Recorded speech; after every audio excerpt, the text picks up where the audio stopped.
The dive gap is one of those tricks that you have to master in order to find some flow in your FPV freestyle. So that means you can hit any gap at any time however you want it with a near 100% success rate. Because there's nothing worse than aborting a trick in the middle of your run. You can maybe get away with it once, but if you do it more than 2 or 3 times, then your run is definitely cooked. And you might think in order to master it, you have to just practice for years on end and build up a ton of muscle memory.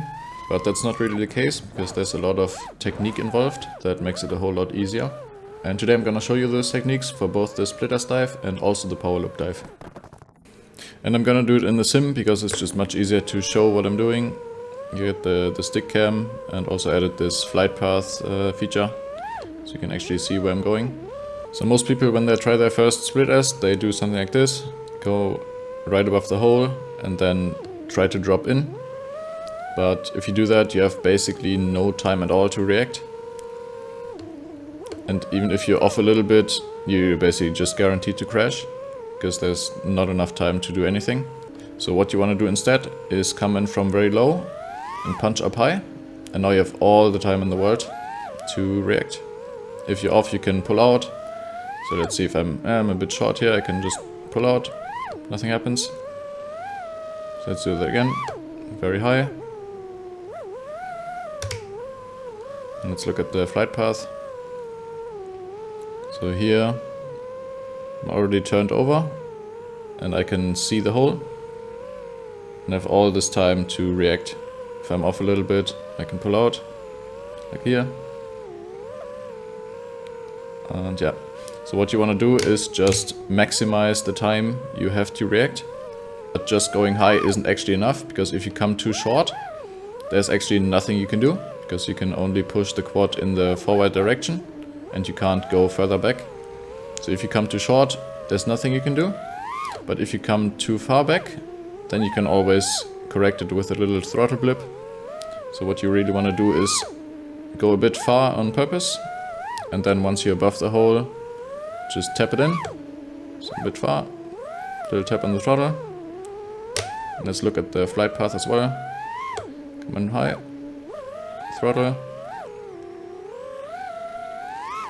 And far, throttle.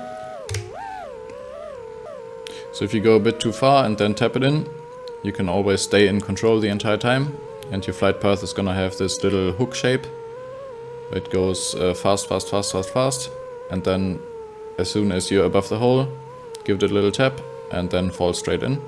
And no matter how fast you go backwards or how much too far you go, you can always save it. So let's go super fast and just give it more throttle. Let's go even faster.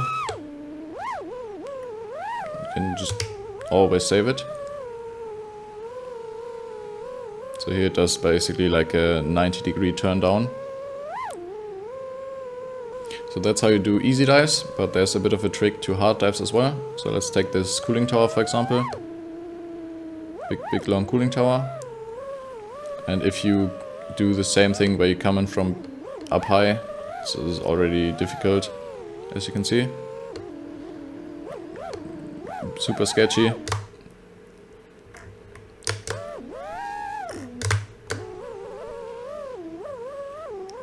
So what you really want to do is pull up right next to the object. So you're going basically straight up and then turn over. So you come in like this. And now look how I'm already falling perfectly straight in without doing really anything. So go very close to the object from very below. Pull straight up. And that's it. You can see the flight path as well. Going very close to the object, and then you see, without even doing any throttle corrections, I'm already falling straight down. So another thing that helps a lot with these kind of long dives is enabling dynamic idle in Betaflight. I have mine on 22 and it allows me to do these super long dives without drifting forwards. Yeah, 22 is a very safe value that should work on any 5-inch setup, maybe even a 3.5 inch. So to summarize the Split-S, always come from very low if you can, pull up a good amount, overshoot the gap a little bit on purpose, and then tap it in with the throttle when you're at the top. So from below, overshoot a bit throttle, and that's it. So next up is a power loop, and what a lot of beginners do is they try to make their power loop too round, and it makes you just come up short all the time. So you try to make it perfect, and then you just end up doing this. And maybe sometimes you're lucky and you just barely make it, but oftentimes you're just too short. So what you want to do instead is do the overshooting again. So just come up way back and tap it in with the throttle if you can. So pull up far, and once you're above the hole, give it a little throttle. So let's show the flight path as well. So come up very far and tap it in. And it's gonna give you not the round shape, but this hook shape again. And if you do this, you can, like once you're here and you see the hole, you can just wait until you're above the hole and tap it in. But if you're too short, there's nothing you can do. You can maybe do like some fancy Meti flip to go in, but there's no clean way to go in. So if you're too short, you have to do this shit. So as long as you're coming too far, you can always save it with the throttle. But if you're too short, you have to do some weird shit to get in, or maybe go in backwards. That kind of shit. But yeah, so just overshoot a bit on purpose, and then you can always save it.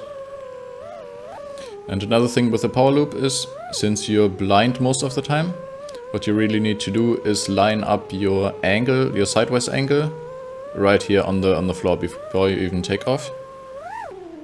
So I know the hole is right there, and so I need to go like this, and not, if I come in like this and pull up straight, I'm not gonna hit the hole. So always factor that in on the floor and then pull up straight. So to summarize the power loop, always line up your angle on the floor and then pull up straight. And always overshoot a little bit on purpose and then tap it in. So yeah, try it in the sim, try it IRL, and let me know if it works for you. But from my experience, whenever I tell this to someone at the spot, they just get it right away when they were struggling before. If you want to use my sim, I just released it on Mac a week or two ago.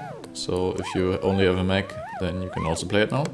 Also, I want to make this a little bit of a series, so if you're struggling with any trick in particular, then let me know in the comments and maybe I can make a video about it.